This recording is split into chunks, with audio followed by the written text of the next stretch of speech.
ایک نظر بد وہ ہوتی ہے کہ جو کسی ناپسند کرنے والے کی لگے، حسد ہو نہ ہو، بس وہ ناپسند کرتا ہے تو اس کی نظر لگ گئی۔ دوسرا ہوتا ہے کہ کسی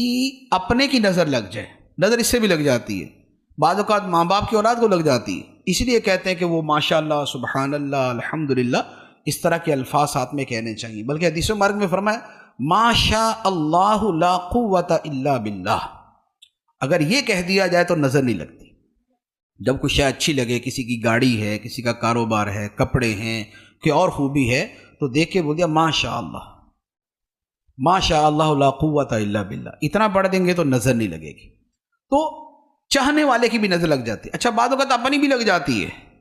یہ بھی آپ کو عرض کروں، نظر بعض اوقات اپنی بھی لگ جاتی ہے، یہ بھی ایک حقیقت ہے۔ محدثین نے اس کے اوپر باقاعدہ بڑی تفصیل سے کلام کیا ہے، تو اس لیے تھوڑا سا ذرا سیلفیوں سے بھی پرہیزی کرنی چاہیے کہ ہم جتنی سیلفیاں لیتے